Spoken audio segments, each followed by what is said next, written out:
Bonjour à toutes et à tous. Alors nous nous retrouvons aujourd'hui dans le musée de la confrérie des vignerons à Vevey avec monsieur François Margot. Bonjour monsieur Margot. Bonjour, à vous deux. Alors vous êtes l'abbé président de la confrérie des vignerons. Alors abbé, on ne comprend pas vraiment ce que c'est. Président on comprend, mais abbé, pourquoi le mot abbé? Alors pour faire très court, l'histoire de la confrérie des vignerons est très ancienne. Et sans doute, je ne peux pas vous le prouver parce que les documents font défaut, ils ont disparu, mais sans doute qu'elle a été constituée au Moyen-Âge. Et elle a porté pendant longtemps le nom d'abbaye de la viticulture et de l'agriculture. Et il est assez naturel que le président d'une abbaye puisse porter le titre d'abbé. C'était une abbaye non ecclésiastique, évidemment, profane. Mais néanmoins, elle a sans doute eu, au cours du temps, à ses origines en tout cas, des liens assez étroits avec les milieux ecclésiastiques qui avaient, vous le savez, défriché ou fait défricher la plupart des parchets de vignes que l'on trouve ici dans ce coin de pays, notamment à Lavaux. Donc voilà la raison pour laquelle je porte ce titre, qui était seul, pendant longtemps, abbé de la confrérie des vignerons, respectivement de l'abbaye de Saint-Urbain, ou de l'abbaye de l'agriculture et de la viticulture. Et puis après, au XIXe siècle, on a considéré que décidément, abbé n'était pas assez prestigieux ou assez pompeux, et on y a accolé le qualificatif de président. Dès lors, les abbés présidents de la confrérie des vignerons portent ce titre. D'accord, merci. Et le laps de temps et les événements malheureux ont enveloppé son origine d'un nuage impénétrable. Alors c'est cette phrase que l'on retrouve sur le site de la confrérie des vignerons. Alors on a l'impression que la confrérie elle est née mystérieusement. Est-ce que vous pourrez nous en dire un peu plus? Il y a une autre formule qui apparaît un peu comme un leitmotiv dans les premiers procès-verbaux que nous possédons, qui sont de la moitié du XVIIe siècle, 1646-47. On aime à dire, et c'est écrit de manière régulière, que l'origine de la confrérie des vignerons se perd dans la nuit des temps. C'est un petit peu semblable à l'expression que vous venez d'utiliser. J'y vois deux significations, et les historiens sont assez d'accord sur ce point. D'une part, cette affirmation récurrente sous forme de leitmotiv permet à cette institution de pouvoir se prévaloir d'une très ancienne histoire, et par conséquent d'obtenir le droit, tout simplement, d'exister, puisque vous le savez, le pays de Vaud est à cette époque sous la vassalité des Bernois, et que ceux-ci voient mal des sociétés naître ou vivre si elles ne sont pas d'extraction et d'histoire très ancienne. Donc ça, c'est sans doute un des premiers motifs, un peu administratifs. Et puis l'autre, c'est sans doute parce que, même si les documents ont été perdus, on sait déjà à cette période-là, et on aime à le répéter, qu'effectivement la naissance de la confrérie des vignerons est de très ancienne date, mais sans pouvoir le citer. D'où cette espèce de légende qui se concrétise dans ces formules que vous avez relevées. D'accord. Et pour nous, il est difficile de dissocier l'histoire de la fête des vignerons et l'histoire de la confrérie. Est-ce qu'il y a une différence entre les deux ou c'est à peu près la même chose au fond? Non, je suis plutôt content que vous les associez de manière étroite, parce que la plupart du public, la plupart des gens qui nous interrogent ne font pas cette distinction, enfin ne font pas ce rapprochement, pardon. Effectivement, la fête des vignerons n'est rien sans la confrérie des vignerons et vice-versa. La confrérie des vignerons exerce une tâche séculaire qu'on n'a jamais modifiée d'une virgule, et qui est celle d'aller visiter des vignes à la demande de propriétaires vignerons qui n'exploitent pas eux-mêmes ces vignes. Donc nous sommes une forme de société de certification, comme on dirait aujourd'hui. Et nous pratiquons cette vocation depuis des siècles. Et cette analyse du travail du vigneron tâcheron donne lieu à un classement. Il y a les meilleurs, il y a les moins bons. Et ce classement, il est dévoilé régulièrement, généralement tous les 3 ans.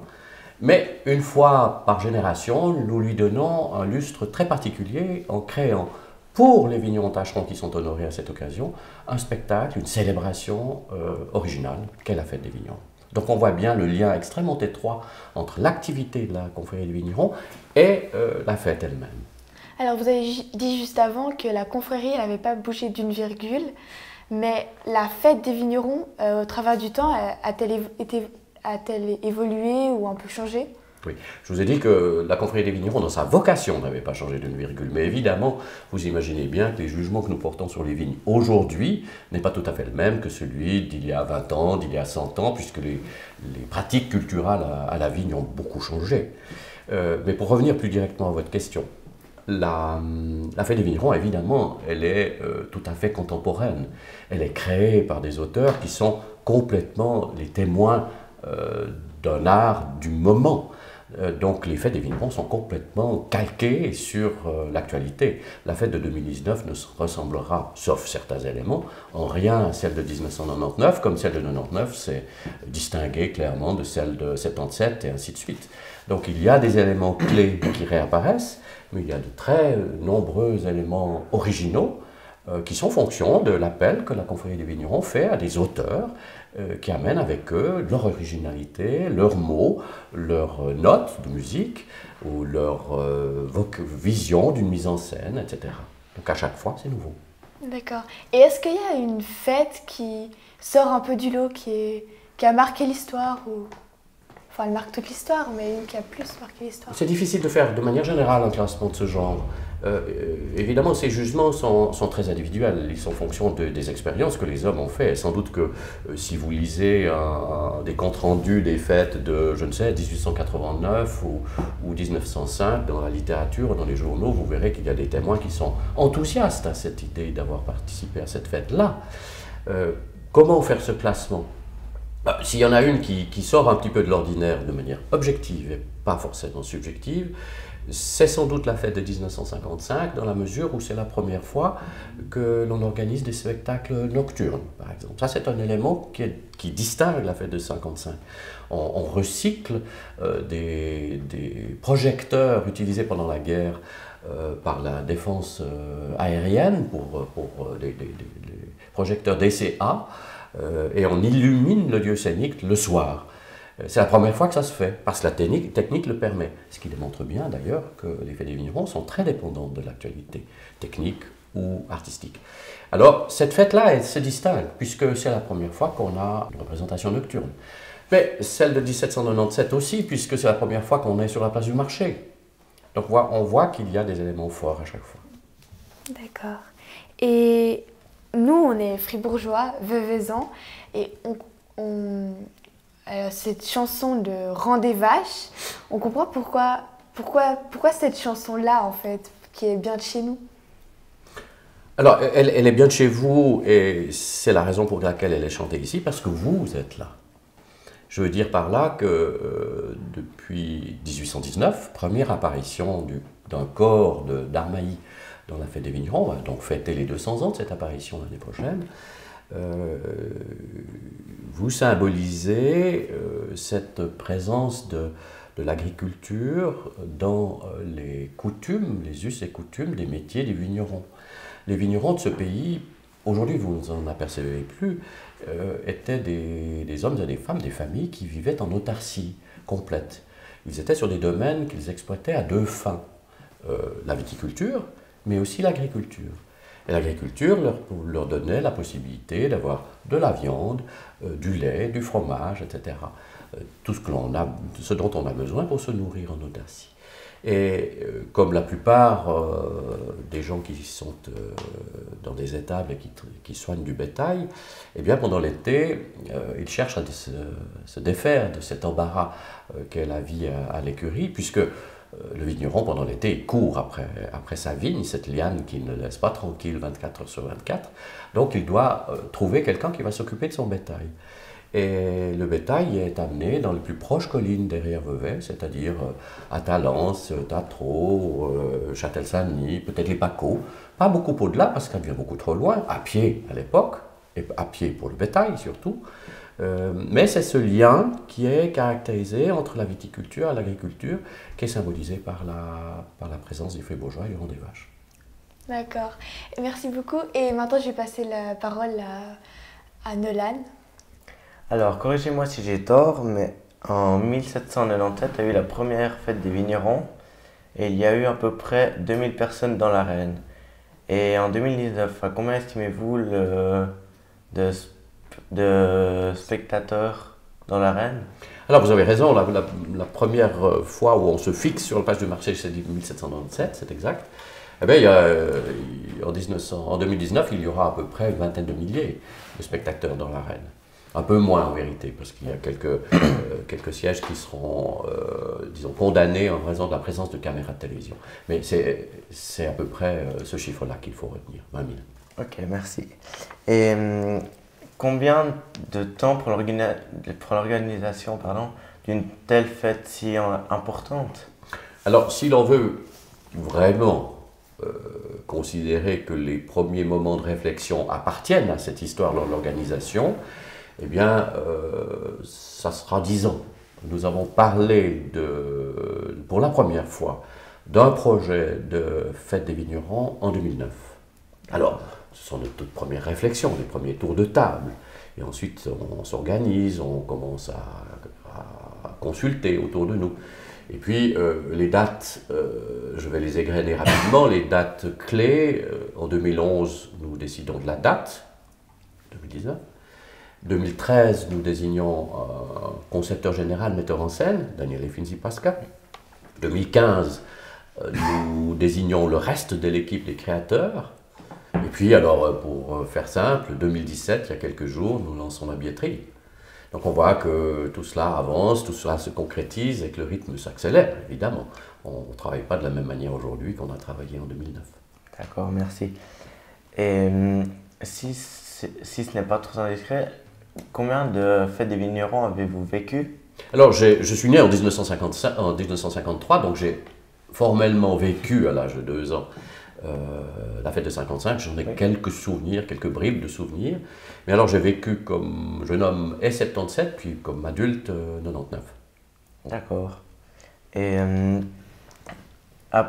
maintenant, le spectacle à proprement dit, je crois que c'est un Tessinois qui le met en scène, le spectacle. Oui, c'est exact. C'est Daniele Finzi Pasca, qui est tessinois, comme vous l'avez dit, qui est le metteur en scène, mais qui a aussi conçu de manière générale le spectacle avec sa femme, Julie Hamelin. Et c'est lui qui ordonne, au fond, maintenant, tout le travail des créateurs qui sont autour de lui, qu'il s'agisse de compositeurs, de poètes qui écrivent de textes, de costumiers, de chorégraphes, d'éclairagistes, etc. Et vous serez aussi acteur dans ces spectacles? Alors, ma seule mission, ça sera d'assumer mon rôle, qui est celui institutionnel de l'abbé président de la Confrérie des Vignerons. Je n'aurai pas d'autre rôle que celui-là. C'est déjà, je crois, suffisamment important. Je ne vais pas jouer un rôle qui n'est pas le mien. D'accord. Et il y aura 20 spectacles cette année, enfin en 2019, pardon. 10 de jour et 10 de nuit. Y a-t-il un thème principal à tous ces spectacles? Eh bien, alors, de manière très traditionnelle, la Fête des Vignerons célèbre le travail du vigneron et à travers lui le rythme des saisons, les attentes de toutes celles et ceux qui travaillent la terre. Disons, à travers le vigneron, c'est le symbole de la culture de la nature et de la terre. Et ça va se retrouver évidemment, mais avec un accent porté de manière plus vive sur le travail du vigneron lui-même, qui est extrêmement symbolique, de tous ces gestes que le vigneron accomplit depuis la vendange, la taille, le respect de la conduite du plant et du cep, le traitement du sol, enfin, tous ces éléments-là qui peuvent parler beaucoup dramaturgiquement et théâtralement, si on veut bien les transcrire dans un langage qui n'est pas concret, mais qui est un peu poétique. D'accord. Et vous êtes donc l'abbé président de cette magnifique fête. Et ça fait quoi d'être au centre d'une telle fête? C'est une grosse responsabilité, bien sûr. Vous avez la nécessité de coordonner toutes ces forces, de veiller à ce que la motivation soit toujours présente, d'éviter que d'inévitables petits conflits ne surgissent. Et puis vous êtes surtout un porte-parole, un visage qui est celui de la Confrérie des Vignerons et de la Fête des Vignerons, au-delà de ceux des auteurs qui sont importants à mes côtés ou de tous ceux qui travaillent opérationnellement à l'organisation de la fête. D'accord, merci. Vous avez mis au pied des journées cantonales. Oui. Et quelle idée se cache derrière ces journées? Alors, il y a deux idées maîtresses. La première, c'est de rendre hommage au fait que la Confédération suisse, vous le savez, a porté la candidature de la fête des vignerons à l'UNESCO au titre de patrimoine culturel immatériel. Donc, ça nous oblige un tout petit peu à l'égard de la Confédération de manière générale. Et on s'est dit que c'était une manière assez élégante d'inviter ainsi les cantons à venir nous rendre visite pour sentir ce qu'est cette tradition vivante qu'est la fête des vignerons. Et d'y participer aussi avec leur propre culture, leurs propres produits du terroir, leurs propres manifestations qu'ils vont amener dans leur bagage pour donner de l'animation à la ville de Vevey en dehors du spectacle jour après jour. Et puis, il y a un deuxième aspect qui ne doit pas être négligé, parce que c'est une grosse opération aussi sur le plan économique, c'est d'aller séduire nos confédérés suisses alémaniques pour les inviter, si possible, à venir ici et à acheter des billets. D'accord. Merci d'avoir répondu à toutes nos questions et je vous souhaite une bonne journée puis